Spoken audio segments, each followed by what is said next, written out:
here on our little bit of woodland, we've got this sycamore tree and this one actually as well. These are young sycamore trees. This one's in a bit of an unfortunate position in that it's right underneath an overhead electricity cable. So this one's not touching the cable yet, but if I let it grow another year, it probably will be.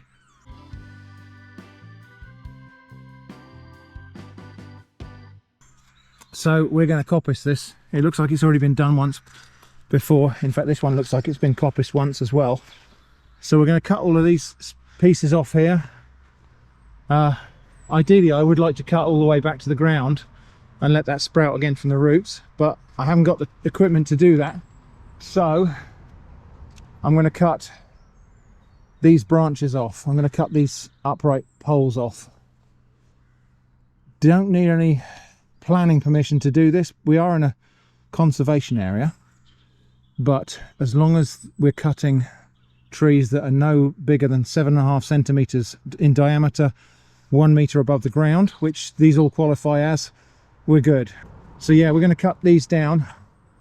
There is some usable timber here, so we're going to make something out of these as well. Now ideally a chainsaw would be the right tool here. I don't possess one, and I don't have the training to use one actually, so we're going to do it with the reciprocating saw with a pruning blade in there. I think it'll be enough for the pieces I've got to cut down. We'll start with this one here actually.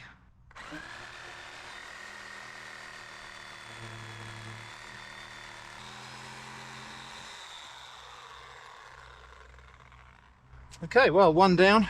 So here we have the opportunity to see that this tree, or this trunk, which is probably the thickest of the ones I've cut down, is only 1, 2, 3, 4, 5, 6, 7 years old.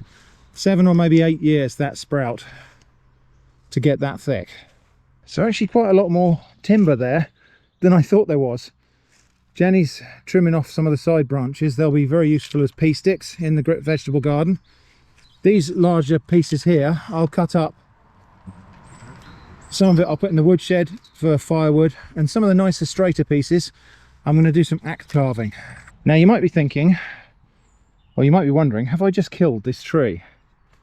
Not remotely.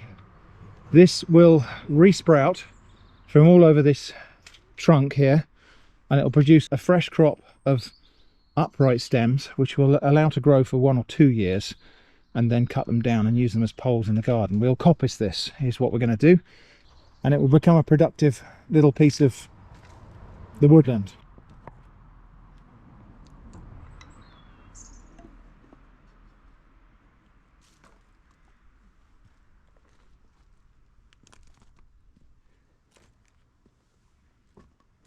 So this is the piece I'm going to be working. I've tried to pick something that's got a fairly uninterrupted grain.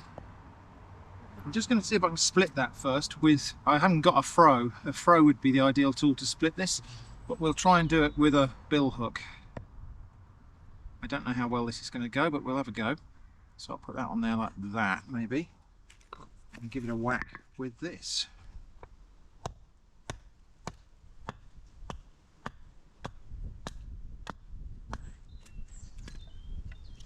Well, save myself a bit of carving there maybe.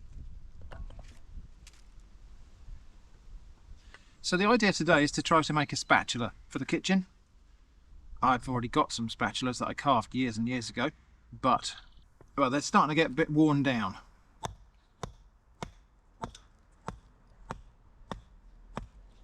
So hopefully we're gonna carve one that hopefully will take me through the next 10 years. Okay, not bad.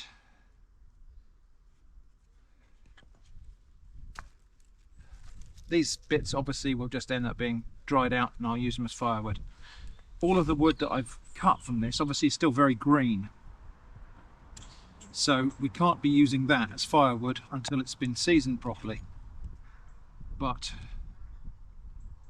you won't be trying to burn it till next year anyway, so that should be fine.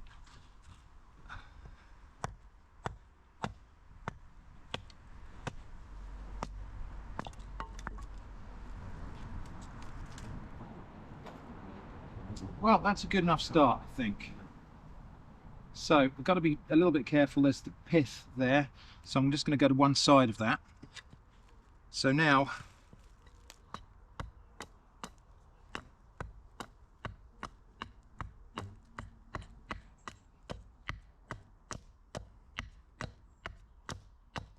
just going to carve out the rough shape with the axe.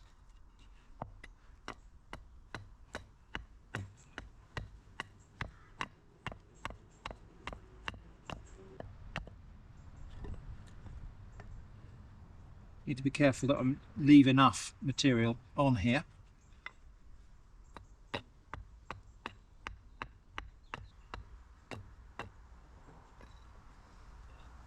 Okay, I think my spatula is going to be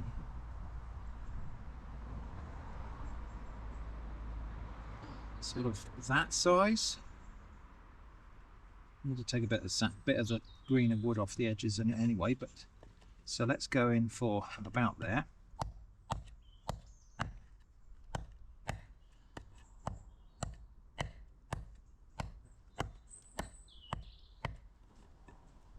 Okay, same the other side.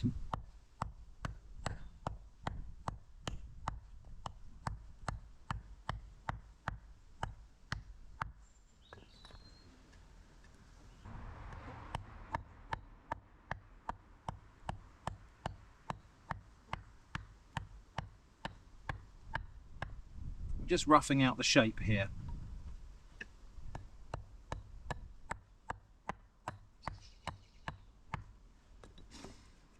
Okay, something like that.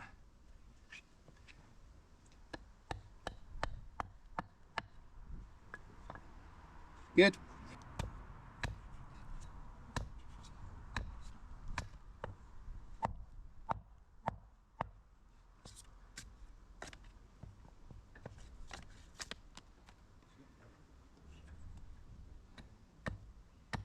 Now, you might be watching this video and looking at it and thinking my hands are getting very close to the blades.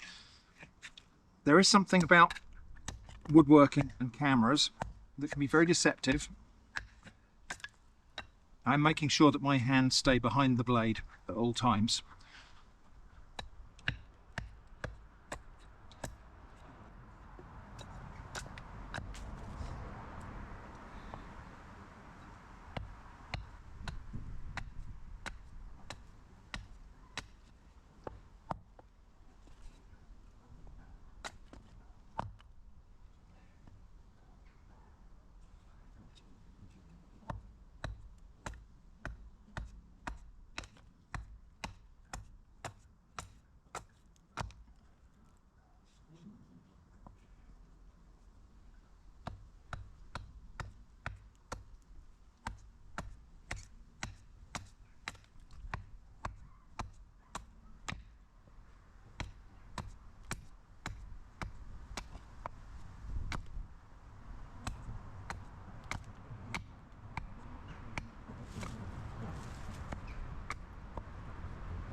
Now, of course, we can, if the axe was just a tiny bit sharper, we could just shave with it like that. I might sharpen this up before we do the finish on it, but we're getting close to the kind of shape I want anyway. All the bark I think we'll leave on until I start using the knife.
Right, that's the rough shape. So now I'm going to leave that to dry overnight a little bit, which might distort it a little bit. And then we're going to work on this with the knife. I think that's everything I can do with the axe right there. Obviously I could, you know, sharpen the axe up. We could go a lot finer than that, and we could get a lot more of the fine detail sorted out. But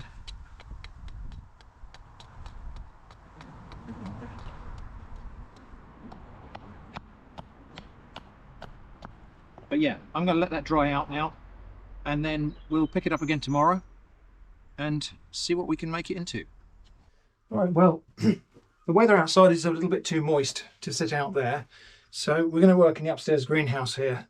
That spatula has been, or blank spatula blank I suppose, has been drying overnight. It's by no means completely dry, but it has lost a lot of its moisture. It'll need to lose some more. And I'm going to do the remainder of the carving with this is a Swedish style carving knife. Very, very, very sharp. Now, it's worth noting, and again, this is another one of these camera makes it look worse than it is type of things. I do need to mention this, otherwise loads and loads of people will get worried about it. Carving with the Swedish knife, there are a lot of cuts which are not just cuts away from you. There are controlled cuts where you cut towards yourself, like this, for example. This is a controlled cut, and you make it controlled by working so that, you know, if it slips, if the workpiece slips and the wood slips, the knife isn't still going to go anywhere near your flesh. Another one is like this. So you can do a controlled cut into this corner like this, because if anything slips, the knife is not going to go into you. Now, of course, you can do cuts away from yourself, but they tend to be, it tends to be a little bit harder to actually control the finesse of the cut. It's okay for rough cuts like this, where we're just whittling away material, but it tends to be a little bit harder to control the finesse of the cut if you cut away from yourself like that, rather than cutting like this, where we can actually, I can see where the blade is going, and I can see where I can angle the blade carefully to make sure that I'm just taking off the bit I want to take off. You know, you can get a lot more control of the angle of the blade if you can see the sharp edge. So, you know, if it worries you too much that I'm breaking the rule of cut towards your chum, not your thumb, it's not a rule, it's a guideline. But if it worries you too much, then perhaps this isn't the video for you. But in any case, I'm just going to now take off some material from here and just get this down to a slightly finer finish.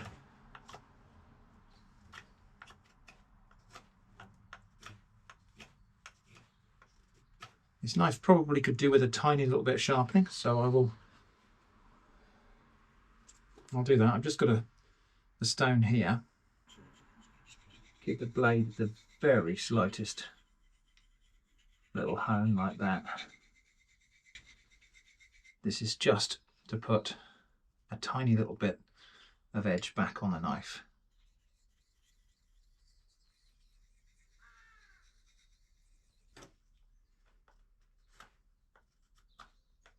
And I can feel the difference that's made.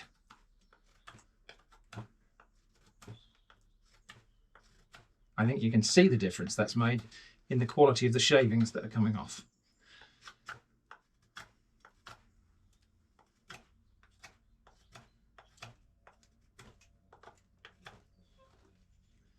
Anyway, on we go.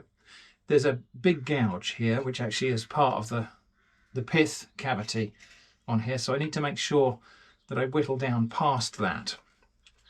So we will do some very rough, coarse cuts. Cutting away from yourself like this with this knife is actually quite useful for big cuts where you've got a lot of material to remove. That certainly is the case at the moment, until we get down to a slightly finer level. But yeah, that there is the pith cavity. So that's not wood there, that's just the pith in the centre of the stick. Because I didn't split a piece off the side of the log, it wasn't really big enough. We've got the little sapling cavity there. So I just got to make sure I whittle that away, which won't be hard because I've left enough material on the other side to be more than enough for the finished size of the spatula. There are a few little knots here as well, which we'll just work around for now.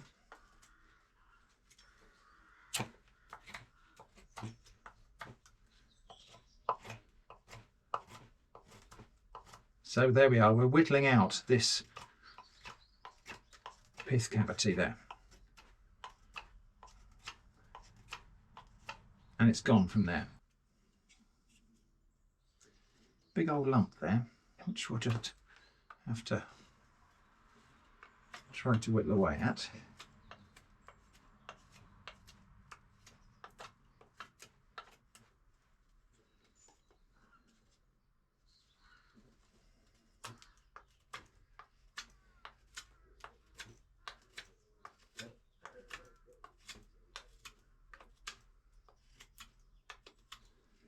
We got the spatula thinned down quite a lot now. I got rid of that pith cavity, we're past that now. It's still very rough around here, got to deal with that in a minute.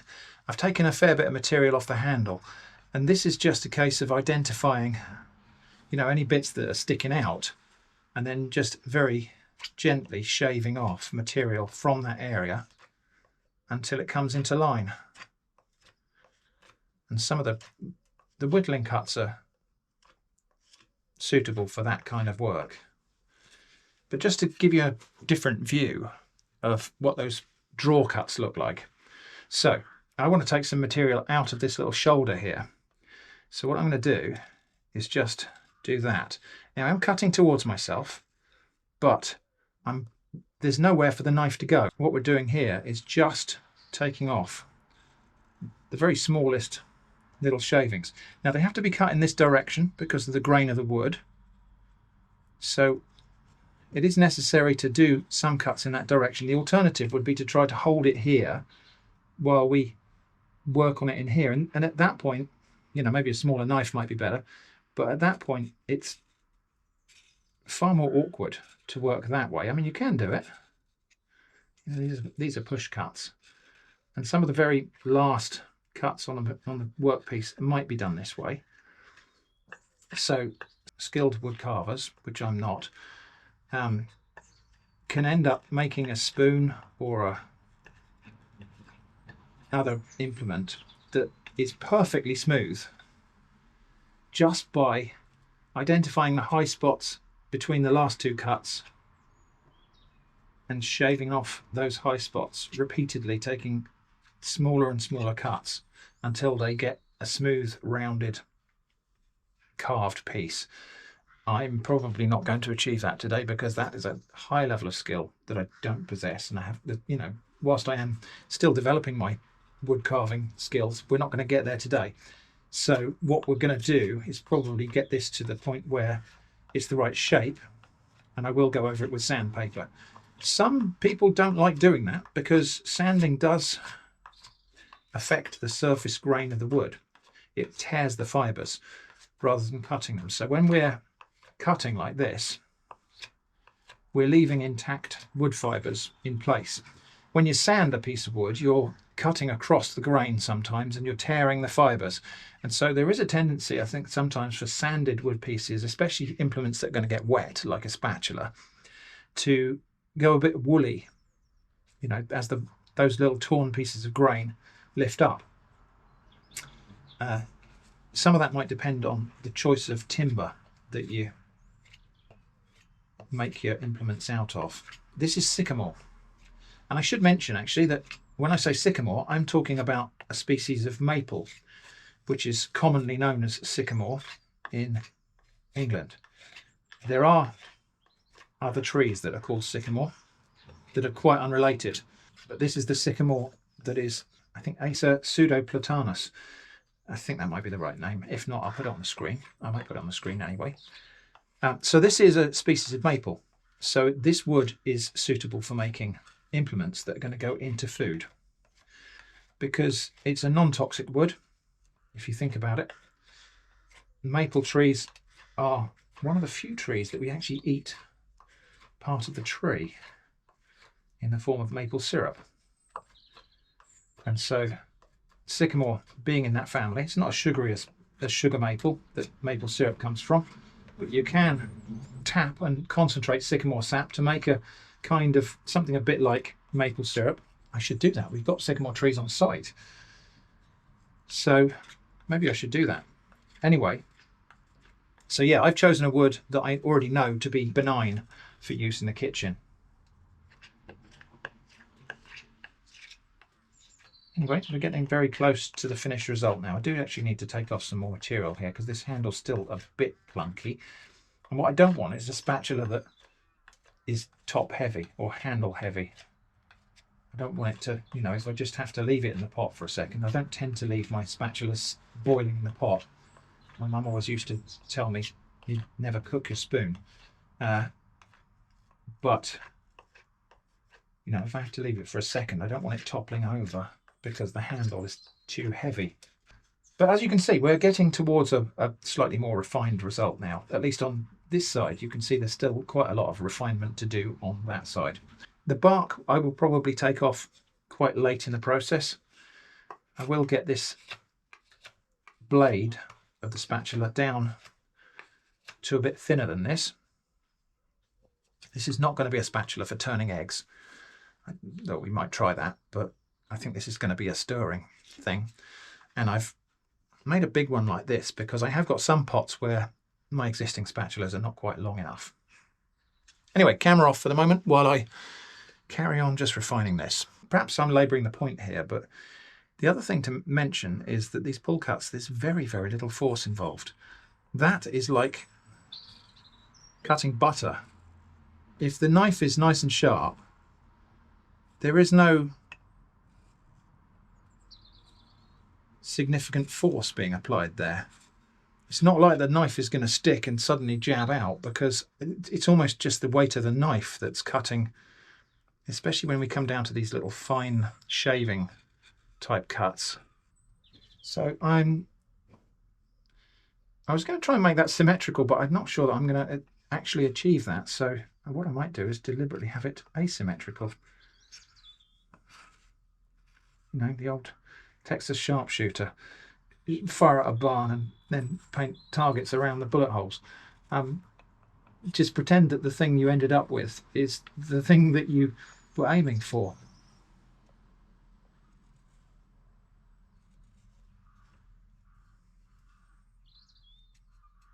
Okay, time to take this bark off now. And then start refining down these sides.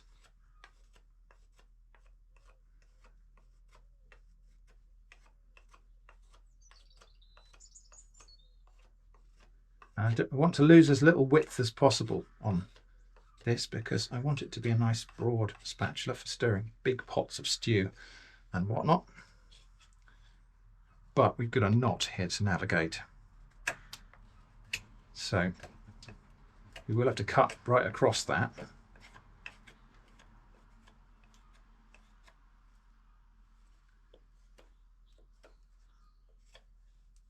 I mean, I could just cut that piece off there, perhaps, and get rid of that knot that's right on the end. I may do that. We'll see how we go.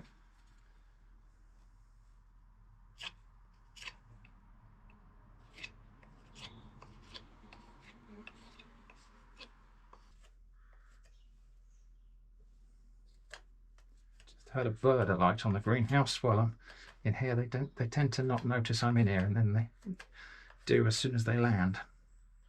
Well, that's a bit of an unfortunate placement for that knot there. That's possibly going to cause this spatula to fail at some point in its working life, but we will see. It may not. So yeah, I think I'm going to go for like a bit of a taper at that end. Yeah, actually, I like that. I like that profile rounding over. Rather than having a conspicuous shoulder, we're going to have a sweeping line instead. I like that.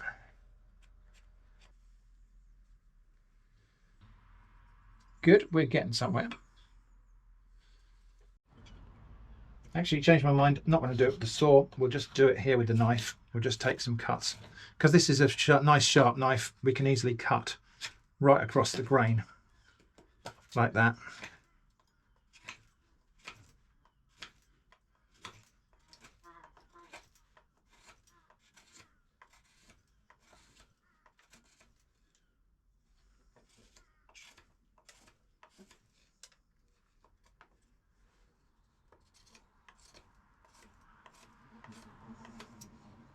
Now you see these cuts here, I would just not attempt those as pull cuts, because the amount of force I'm having to apply here and the way that the blade is recoiling as soon as it is free of the wood. That's better. I'm happier now we got rid of that knot that was right on the end.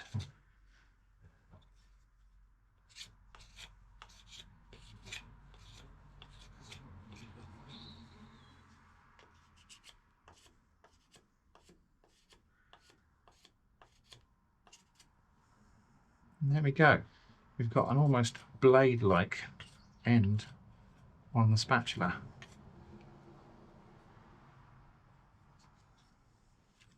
And I think that might be as far as we go with the knife. Maybe a few tiny bits. It's all about knowing when to stop. There are a few tiny bits up this end that could maybe just do with the very gentlest little bit of tidying up. There's a little bit there that's a bit kind of unfinished. So I'm just going to see which way that wants to be cut. Because the sandpaper, well, I'll probably coarse sandpaper it. I'll probably go down through the grits, but sandpaper won't remove any really deep gouges that might still be in the wood.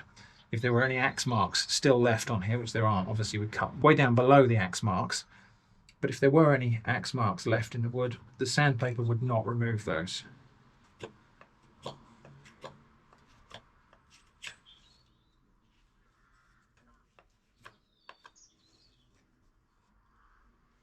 I'm approaching feeling quite happy about this.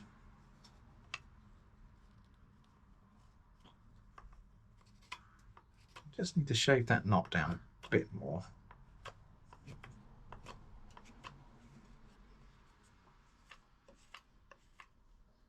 Yeah, as I say, we could, if I had the skill and the patience is how you get the skill, I think, I could just carry on like this, just cutting the kind of protruding ridge off, or even just shaving it off. I could carry on like this until we have a perfectly smooth end result. And maybe I should. It's very relaxing doing this kind of thing. Okay, that is as far as that's going to go today. The rest of it's going to be sanding. So I need to let that dry out for a week now, probably, before I attack it with the sandpaper. That sanding and final finishing is not going to be in this video. But of course, watch out, because this will show up in future videos. But anyway, there we go. We took a sycamore log from the woods here, just, I can even see where it is, just over there, and we carved it into a usable kitchen implement. I hope that's been interesting.